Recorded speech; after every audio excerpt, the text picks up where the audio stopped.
Cricket में इतना confusion क्यों है? अगर हम चयनकर्ता की टोपी पहन लें तो फिर ये जरूरी होता है आपको डिसाइड करना कि मेरे टॉप 15 खिलाड़ी कौन है। सर आराम तो उनको दिया जाता है ना जो लगातार क्रिकेट खेल के आ रहे हो। मैं आपकी बात से सहमत हूँ कि ये आराम की वजह से नहीं है, इसके पीछे जो भी कारण है वो कारण बताना बहुत जरूरी है। मैं उदाहरण सर के तौर क्या पे बता रहा था। कारण क्या ऐसा सर? जैसे ऋषभ पंत बहुत क्रिटिसाइज हो रहे हैं कि T20 में रन नहीं बना तो उनको वनडे से भी बाहर करो। तो सर ये सवाल रोहित शर्मा और केएल राहुल के ऊपर क्यों नहीं उठते? तो भारत और बांग्लादेश के बीच हो रहा है ओडीआई और टेस्ट सीरीज का आगाज, और उसी पे बात करने के लिए आज हमारे साथ मौजूद है टीम इंडिया के पूर्व सेलेक्टर सबा करीम साहब। सर बहुत बहुत स्वागत है आपका News 24 स्पोर्ट्स पे।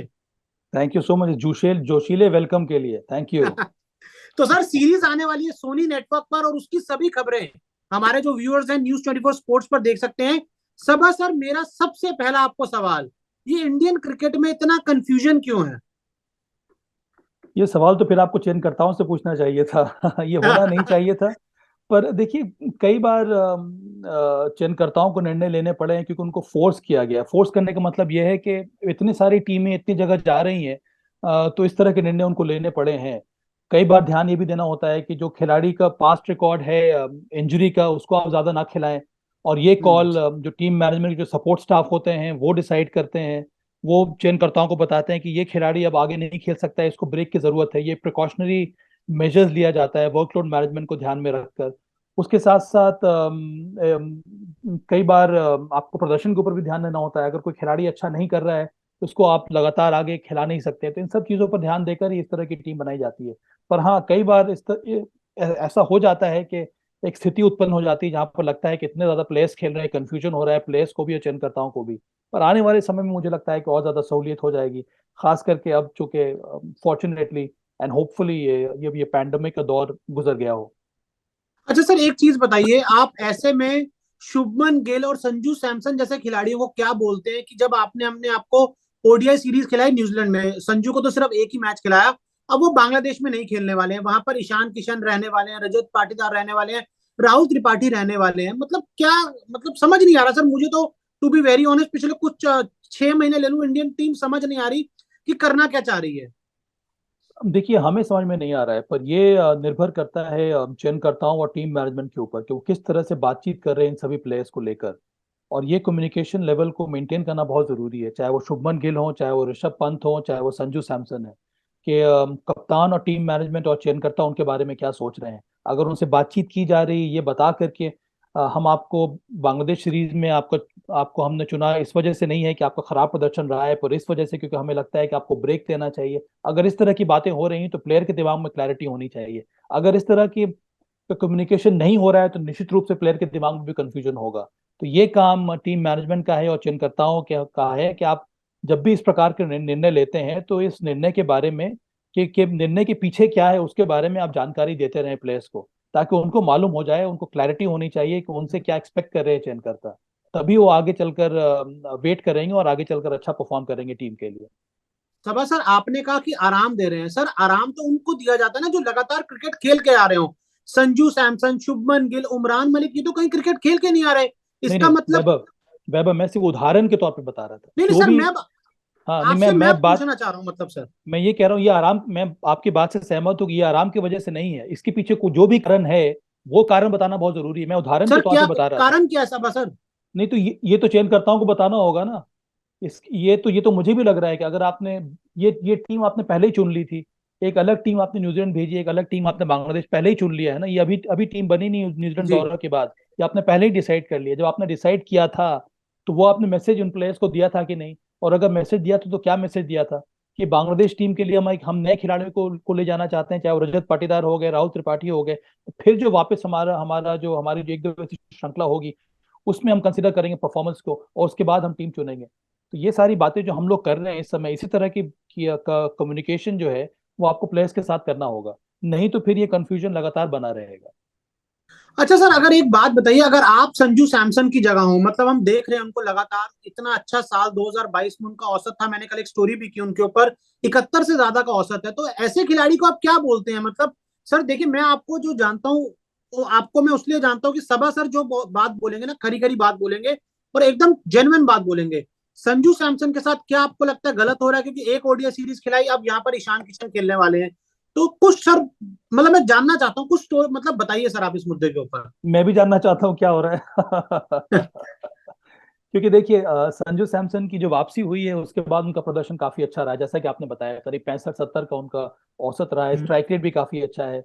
उनको हम लोग अलग अलग जगह पर खिला रहे हैं। देखिए अ, अगर हम अगर हम चयनकर्ता की टोपी पहन लें तो फिर ये जरूरी होता है आपको डिसाइड करना कि मेरे टॉप 15 खिलाड़ी कौन है, हम्म। और वो 15 खिलाड़ियों के बाद मेरे बैकअप खिलाड़ी कौन है हर एक पोजीशन के लिए।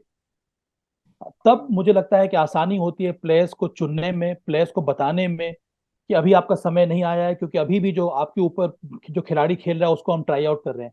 परेशानी हमें यहाँ पर इस वजह से लग रही है कि कई सारे विकेटकीपर बल्लेबाजों को आपने अलग अलग किस्म के रोल दिए हुए हैं अलग अलग फॉर्मेट में। इसी वजह से ये कंफ्यूजन पैदा हो रही है वैभव। इसीलिए मैं हम्म। बार बार अपनी बात को दोहरा रहा हूँ कि ये जो चयनकर्ताओं की जो सोच होती है और जो टीम मैनेजमेंट की जो सोच है उसको कन्वे करना प्लेयर्स को बहुत जरूरी है। नहीं तो फिर संजू सैमसन क्या हर एक खिलाड़ी ये लगेगा कि उसके साथ अन्याय हो रहा है। इस अन्याय का की जो शुबह जो है उसको दूर करने के लिए बहुत जरूरी है कि आप बात करें। मुझे भी लगता है कि अब संजू सैमसन का समय आ गया है, क्योंकि आप कितने देर तक उनको बाहर रखेंगे। हम्म। और ये बात उनको बतानी होगी कि आप परफॉर्म करते रहिए, आपका अब समय आ रहा है, तभी हम आपको चुनेंगे। क्योंकि अभी भी मुझे लगता है कि हमने जिसको आपके पहले चुना है उनको हम और मौका देना चाह रहे हैं, क्योंकि हम मुझे अभी भी उस खिलाड़ी के ऊपर विश्वास है, उसमें कोई खराब बात नहीं है। किसके पर ऊपर एक सर बार, नाम? नहीं नहीं मैं वही कह रहा हूँ, चाहे वो ऋषभ पंत हो चाहे वो ईशान किशन क्यों ना हो। अगर आपने ऋषभ पंत को चुना है इन तीन एक दिवसीय मैचेस के लिए, तो फिर आपको जी। देखना होगा ये अगर तीन एक दिवसीय मैचेस में अच्छे नहीं होते हैं तो फिर मेरे लिए एक और वायबल ऑप्शन है संजू सैमसन। तो वो उस प्रकार के निर्णय आपको लेने होंगे, पर अभी हमें इंतजार करना होगा नए सिलेक्शन कमेटी का वैभव। अच्छा सर, मैं एक चीज आपसे जानना चाहता हूँ। जैसे ऋषभ पंत बहुत क्रिटिसाइज हो रहे हैं कि T20 में रन नहीं बना तो उनको वनडे से भी बाहर करो। तो सर ये सवाल रोहित शर्मा और केएल राहुल के ऊपर क्यों नहीं उठते? क्योंकि पिछला वर्ल्ड कप, इस बार एशिया कप, इस बार का वर्ल्ड कप, और रोहित का तो आईपीएल भी खराब रहा था। तो सर क्या मतलब, हम पिछला वर्ल्ड कप भी जो हारे, इस बार एशिया कप भी जो हारे, इस भी वर्ल्ड कप जो हारे, वही सेम टीम के साथ हम 2023 वर्ल्ड कप में जाएंगे, तो रोहित राहुल के ऊपर कोई सवाल नहीं है सर? सवाल क्यों नहीं है, सवाल उठने चाहिए, हर एक खिलाड़ी के ऊपर सवाल उठने चाहिए। अगर हम लोगों ने विराट कोहली के ऊपर सवाल उठा लिया तो फिर रोहित शर्मा और केएल राहुल के ऊपर क्यों नहीं सवाल उठ सकते हैं। हम्म। खिलाड़ी खिलाड़ी होता है। और आप अनुभव, मैं मानता हूं कि उसका अर्थ बहुत ज्यादा होता है, पर अंत में प्रदर्शन भी होना चाहिए, करंट परफॉर्मेंस भी होना चाहिए। और इसीलिए वैभव मैंने कई प्लेटफॉर्म पर इस तरह की बातें की हैं कि अब समय आ रहा है कि भारत को अपने व्हाइट बॉल क्रिकेट में रिस्ट्रक्चरिंग की जरूरत है, ओवरऑल की नहीं, रिस्ट्रक्चरिंग की जरूरत है। कैसे सर? कि क्या कि जिस तरह से हम लोग व्हाइट बॉल क्रिकेट खेल रहे हैं उसमें हमें परिवर्तन लाने की आवश्यकता है कि नहीं। क्या जो अंतर्राष्ट्रीय स्तर पर जो व्हाइट बॉल क्रिकेट हो रहा है उससे हम लोग पीछे हट गए हैं क्या? हमें और आगे कैसे बढ़ना होगा? जिस प्रकार की क्रिकेट खेलते आ रहे हैं हम लोग एक दो सालों में, या फिर उसके पहले भी, क्या ये क्रिकेट आज के जमाने में लागू होती है कि नहीं? क्या हमें वो चेंज लाना है? और इस हम्म। चेंज लाने के लिए क्या हमें टीम में खिलाड़ियों में चेंज लाने की जरूरत है क्या? क्या अगर हमें नए खिलाड़ी चुनने हैं तो क्या वो इस तरह के पैटर्न के बारे में हम जो सोच रहे हैं, जो ब्रांड ऑफ क्रिकेट के बारे में सोच रहे हैं, वो इसमें फिल इन होते हैं कि नहीं? क्या वो बाय इन कर हम्म। रहे हैं कि नहीं? तो यही सोच के साथ आपको मैदान में अब उतरना होगा, और ये सोच चयनकर्ता और टीम मैनेजमेंट ये दोनों मिल के डिसाइड करेंगे। क्योंकि मुझे मुझे ऐसा विश्वास हो रहा है कि हम अभी भी दूसरी टीमों के मुकाबले में पिछड़े हुए हैं। हम अभी भी एक दो साल पुरानी क्रिकेट खेल रहे हैं व्हाइट बॉल में। इससे आगे निकलना बहुत जरूरी है, तभी हम आने वाले समय में विश्व कप जीत सकते हैं।